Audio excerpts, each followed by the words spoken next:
You know what we've never done on this channel? A Sidemen Reacts. Let's watch a Sidemen Reacts with Rotashaw and tbjzl and find out some what interesting facts that will blow my mind or should blow our minds. So let's check it out. You guys might already watch the video. I'm gonna watch it now. Do you know what, Harry? What? I'm tired of losing out on psychological mind games to Simon. Oh I'm yeah, tired of that that's true. Simon's a little freak. guy playing with my mind. 100%. Yeah. But he's a pesky bastard. That I can't say Pesky guy. So today we're gonna look at 15 Harry's contemplating if you're allowed to say the B word there at the start of the start of a video, because there's a few things you can't say in the first like minute or two, and he's like, psychological facts that will blow your mind, and hopefully we get the upper hand. Yes, we'll use it on him. We'll subdue him mentally. Okay. 15 psychological facts that will blow your mind. The field of psychology looks at the science of the mind and behavior. Okay. Studies trying to understand why we are the way we are have been going on for decades. Some study findings are more fascinating than others. Did you know that punctuating in your text messages makes you come across as insincere? Strap yourself in. Does it? You're in Well, full hang on a cloud. minute. No, it doesn't. If someone It makes you come punctuates across their as sentence, educated. yeah. Well, I don't like it. If someone puts a full stop in a text to me, I don't really like it. I don't put full stops, but I use my capital letters and space bars, and I don't like short. If I'm writing you, I'll write the whole word, not just a letter. Not a big fan of it. Maybe that's what he means by the insincere. Yeah. Give me an emoji instead or some shit. Following psychology facts could just explain or confirm some of the things you see in yourself or others. Okay. Number 1, if we have a plan B, our plan A is less likely to work. Ooh. Really? Scientists at the Yes, because then you know the only reason you make a plan B is if you think A is a bit, I need a backup. But if you're sure that you'll do A, then you'll never think of a B. University of Pennsylvania studied the performance of volunteers on a certain task and found that participants who thought about a backup plan did worse than those who didn't. True. They also found that when participants realized they had other options, their motivation decreased. Yeah. I can understand the second bit. I know. I get the theory is probably correct, right? But surely there's still a chance that Plan A fails, and then you're There's always a scuppered chance. because you've got no then you got no Plan B. Exactly. So yeah, the chances of Plan A going right is better, but the downs. I think that overall, you losing those couple of marks is better than not having a plan B just in case. Side is worse because you have no Plan B. Tell him again. Yeah. Expectancy Harry, tell us again. You know what? We'll go back and listen to it again just for. I'm kidding. Sorry, Tobes. theory, which was developed by Victor H. Vroom in 1964. You're showing me the whole theory. However, I've already understood it when he said it. Expectancy theory basically states that your motivation for something is a function of whether you expect to be successful at it. Inherent in a backup plan is that you're not going to succeed the first time around. Damn. Researchers say it's important to think ahead. But surely that just means the plan wasn't good enough in the first place. If you have to Yeah, have a I- backup plan, then it's like, okay, this Yeah. might work, but it probably won't. I think you just don't put all your eggs in It's one a bit- basket. I don't yeah. know. Well, obviously I don't know better than these scientists, but I would always like to have a Plan B. Maybe I don't know. Number 2, catching a yawn could help us bond. Catching a yawn. Okay, What does that mean? The workday has just Like begun, when you yawn and then someone else yawns. Oh, you bond you together. Okay. Okay. and you're ready to get lots done. You're sitting at your cubicle during your morning meeting when the guy next to you lets out a big, loud, obnoxious yawn. Oh, Before not you an know obnoxious it, one. you're yawning yourself, but you're not even Ah. tired. That's a response yawn. There are various theories explaining why yawns are contagious. The thing is, I mean, obviously you're gonna say, "Oh, I just saw this guy yawn, so I'm gonna yawn," but I can yawn just on command.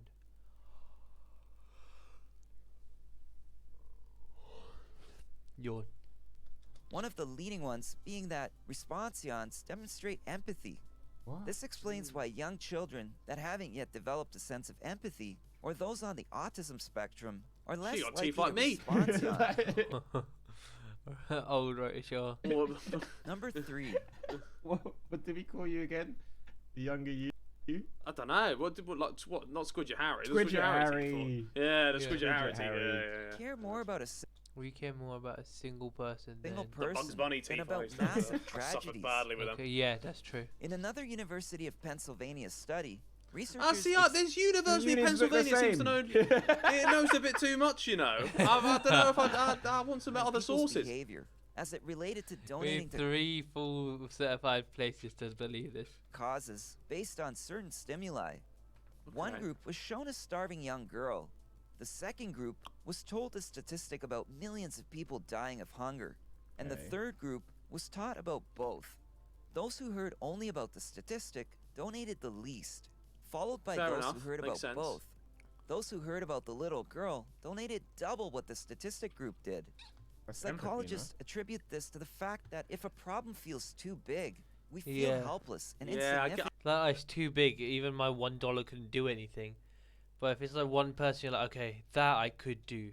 I can understand that. Like I our can Yeah. understand efforts that. won't have any payoff. I hear that. In this case, helping save one starving girl seems more attainable than ending world hunger. Yeah. Hmm. Number 4. Beginnings and ends are easier to remember than middles. Yeah. Have you ever been Yeah. Because grocery we all zone out in the middle. The beginning, you're Yeah. just getting into it, and the end, you know it's wrapping up. And it's the most just do- recent bit as well. when trying to remember things without it? You can visualize it and remember things close to the beginning and the end. But the things in the middle are a little fuzzy. A study in the frontiers of human neuroscience. Also, that happens in confirmed that revision a lot. When you revise or something, you always start from the start. You might not even get to the end. I mean, no, that's because you never read the middle. That doesn't count. Never mind. It's called the serial. I was gonna say it's because you always start from the start. You'll read that bit a lot, but you'll never get to the end parts. Or maybe the right at the end. You'll one day you'll be like, all right, so where did I leave off and get towards the end? But never. But that doesn't count because you never did the middle bit. effect. Yeah. It's also why you might remember the end of your manager's presentation, but the middle, not so much. So it really is a thing. And you may not have ADHD after all. So that what has taught you is if you're talking to someone, make sure that the start captures their attention. Yeah. And then you summarize well at the end because then they'll get the Yeah. whole thing. They'll leave knowing Yeah. everything. Nothing has blown my mind yet. But I thought it'd be something mental. This is just like Yeah, stuff I feel like it's a bit like it's obvious. It understanding. take 5 positive things to outweigh a single negative thing. Okay. You know what? This is a big one for me, you know. A lot of my friends, I'm very negative and I'm very like hard on myself, very pessimistic as well. And I'm guessing I'm very negative, and there's not really many positive things that I think of. Sounds about right. It takes 5 positive things to outweigh a single negative thing. You might have heard the advice to start and end your day by thinking about a few things you're grateful for. Okay. This helps keep us Sorry. balanced because we Right. have what's called a negativity bias. Okay. Yeah. Ever wonder why food always tastes better when mom makes it? I'm gonna assume you're self-critical. So when I cook something myself, I'm too self-critical of my own food. Okay. Well, I'm gonna assume the I'm answer gonna is assume you get used to eating it. Okay. Oh, okay. Yeah. Tastes better whenever anyone else makes it, Alright, assuming you're they're right. a decent chef. Researchers attribute this to the fact that when you're preparing a meal for yourself, by the time you're ready to eat, it's been so long that it's less exciting. And as a Okay. result, you enjoy it less. You were closer. Number 7. We'd rather know that something bad is coming than not know what to expect. Would we? Have you ever felt a drop in your stomach when someone says, "We need to talk"? Oh yeah. Your mind is immediately Yeah, it's a good flooded point, with actually. a Yeah, million that's a good different point. bad things it could be about. If it's a romantic partner, you'd probably rather they just break up with you then and there. If it's your boss, you'd rather they just fire you on the spot. Yeah, that's Yeah, true. you don't want to have like, oh yeah, but the The boss said, oh yeah, I questioning want it to is chat the at worst bit. Yeah. Yeah. chat at the end of the week. Yeah, long day, long day. Yeah. Prefer knowing something bad is going to happen over uncertainty. This is because when our brain doesn't know what to expect, it goes into overdrive, trying to predict any possible True. consequences. Man, I hate I do both that a good lot. and bad. One thing happens in my life, and then I start predicting every single combination of things that could happen. Number 8. When one rule seems too strict, we want to break more. I Yeah. feel like this In the cycle applies to you. Yeah, but When there's like, this, I don't know how to explain it. I think but it applies to everyone. Surely, Yeah. if you were somewhere and you thought, oh, that rules, and you would say where you're at. Say you're at the cinema, Yeah. and they say, oh yeah, you're not allowed to. I don't know, you're not allowed to go to the toilet. Oh yeah, this is what I was trying to think of an example. I don't know about this one. You're banned from going to the toilet. You'd be like, fuck this cinema, man. I'll do what I want. I'll go to the toilet. You're actually right, I'll it bring does my own apply to snacks in. everyone. People tend to Yeah. break more rules when they feel like certain freedoms are being limited in an effort to regain the freedom that they perceive as being fair taken enough. away. This is best illustrated in teenagers. When grounded, Okay. not only might they sneak out, but they may end up engaging in other risky Smoking behaviors as a pipes. form of reactance. Number 9. There's a reason we want to squeeze cute things. Okay. do tell. Okay, explain this. It's not punch, just squeeze. That's just me punches. They're babies. Yeah. Don't you just want to love them and squeeze them and cuddle with them? Okay. Well, apparently, Okay. that's a Kick 'em. natural reaction. Why? And it's known as cute aggression. According to an article in the Frontiers in Behavioral Neuroscience, the idea behind cute aggression is that when we're overcome For the thumbnail. with positive feelings, like those elicited by an adorable pup Well, or that's baby, a ratty a dog, tad that is. bit of was aggression dead cute. balances out those overwhelming feelings so that we don't harm innocent little beings. Number 10. But we actually want to unintentional- fully squish them to bits. Is that Yeah. what they're saying? My mind's still not blown. But this one might. We unintentionally believe what we want to believe. What we want to Yeah. believe. Explain. Confirmation bias is the tendency to interpret facts in a way that confirms what we already believe. Oh yeah. This Well, yeah. explains why yeah, people with certain political views prefer certain news outlets over others. Forget even trying to get Uncle Fred to change his stance on international relations. Not only does confirmation bias lead us to seek out information that agrees with what we already believe, but it also causes us to reject contradictory information. So, newsflash: people want to be right. Yeah. That's essentially. Yeah. Okay. Again. I'm Maybe some about people- this close to clicking off this video, Harry. Same. Well, no. I'm enjoying it. I am enjoying I'm this. not. It's just it's, You're programmed to most love the It's music you explaining listen stuff to in different high ways. I It's think. telling us stuff we already know. And Oh, that was cute. Sorry. To most Wait. love the it's music you explaining listen stuff to in in different high ways. I think. The Sidemen YouTube's teddy bear in the background has like a little bandana. That's kind of cool. Telling us stuff we already know. But in different ways. It's yeah. You're right. I'm you're not right, gonna you're right. win But against Simon like this. You're programmed to most love the music you listen to in high school. Okay, there we go. So we could if we find out what Simon listened to in high school, we could lull him into a false sense of security, and then we pounce. Okay. Good music triggers the release of dopamine and other feel-good chemicals. This is my jam, said every teenager at a party at some point ever. Oh, also, I've got to the point now I don't listen to new music. I just Bro, listen to the old welcome, songs I used to like. welcome back to in the day. club. That's what a lot of older people do. They obviously they don't get into this new stuff. They was like, no, my time's good. That's all. They like there's an age where you hit, and then nothing will ever be added to your playlist. It's just all of that. You reshuffle and like fix that. That's the rest of it for your whole life. Yeah. Obviously, kids my age, I'm like 19, maybe 18 right now. My age are like obviously new music's coming in, going out, some stuff. But then once you hit a certain age, I think it's over 25 for sure. When you get over like 25, there's an age where you'll hit and you'll be like, it's already too much. I can't add more to it, and this stuff just isn't me anymore. I just don't like any new. I don't like the new Yeah. music coming out, man. I don't like what these kids are listening to. I'm not a Exactly. fan of it. We're actually between the ages of 12 and 22, when the importance of everything feels magnified, music included. Studies show that we connect to the music we bonded to during our teenage years more so than we ever will as adults. Oh, well, despite that's the a bit passage of sad. time. Hmm. Number Does that mean 12. I'm never gonna enjoy music the same again? Maybe not. You know, maybe not. Maybe And not. Oh, that's but depressing. But no, I think it's not depressing. 'Cause I think the music that we grew up listening to was some bangers.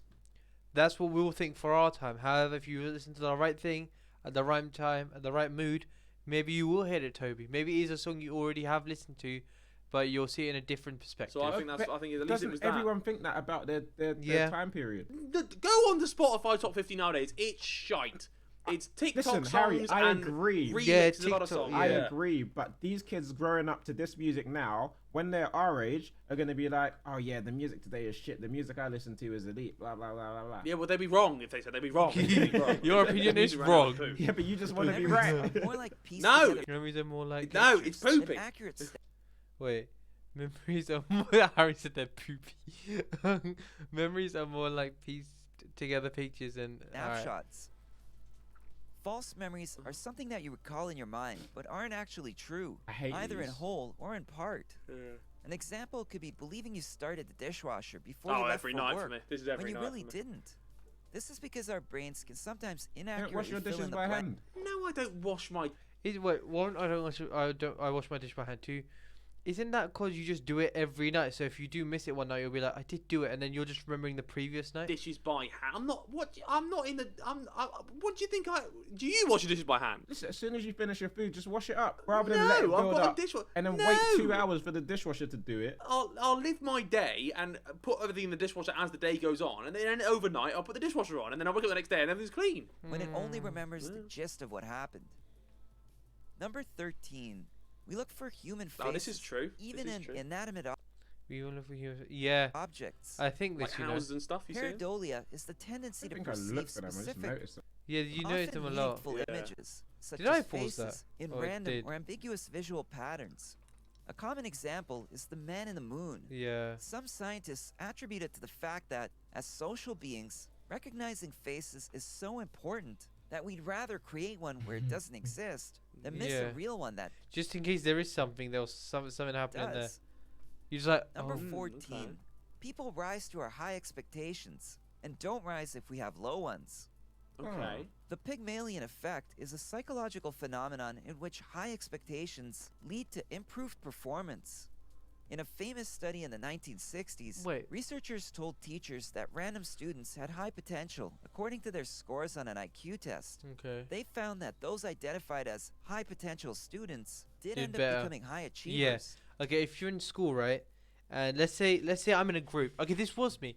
I was in a group, right, where oh poop, wait. Oh no, hold up, guys. I was in a group where I say all my friends were like grade B students minimum, if not A, right? And I was maybe a grade C at best.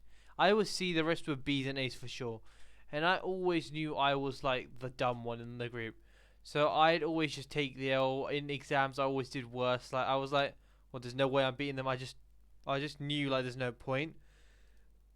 However, if I was told back then, now you're sick, you get A stars, then I'd be like, well, I need to maintain this now. Like if I want to be at the top, I'm gonna stay at the top. If you know you're already at the bottom, you need to put in that. You need to have that grind mindset to actually first make it all the way to the top, then hold it.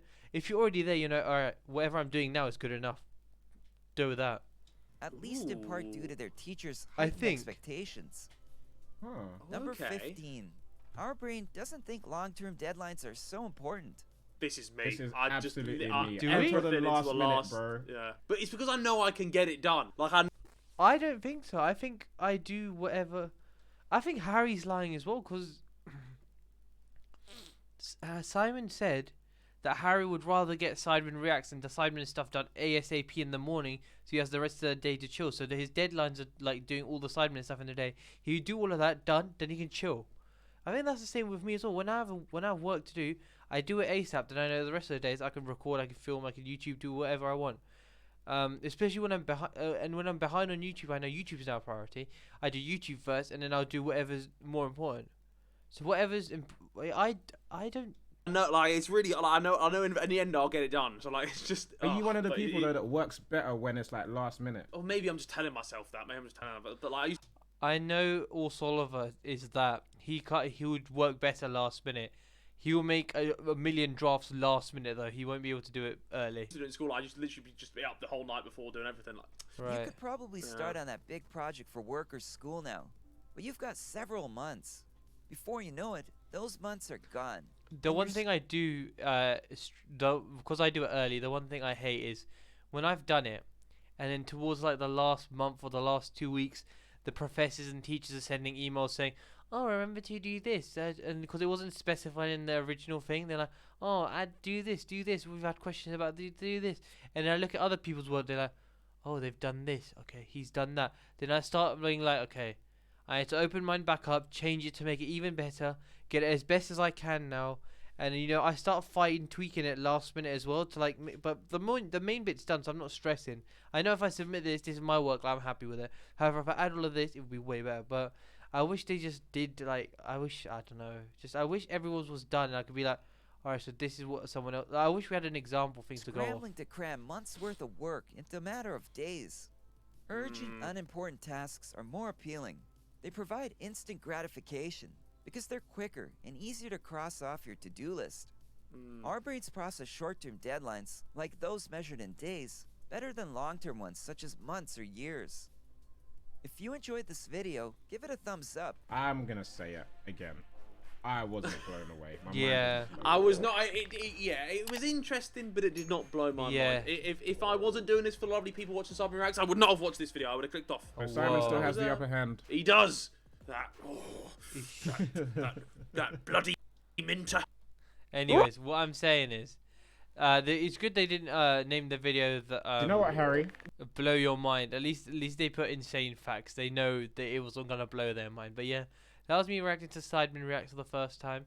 If you guys do want me to react to Sidemen Reacts more often, or if there is a specific video, let me know. The other thing I wanted to say was when Sidemen Reacts to react to their own Sidemen clips, I know that does better for them, for the views. So clearly people want to watch it. However, personally, I'm not a fan of it. So if you guys do want me to react to Sidemen React, I would not react to them reacting to themselves. If you want me to react to that, I'll just react to it raw. I wouldn't react to it with them, you know. Alright, cool. That was Sidemen Reacts. I think that's my first time reacted to Sidemen Reacts, so if you guys did like it, let me know. Follow my socials and subscribe. I haven't been pushing subscribers. I need to say it at the start of the video more often so I can get them, but yeah. Subscribe if you did get to the end. I love you guys. See you guys in a bit. Take care. Peace.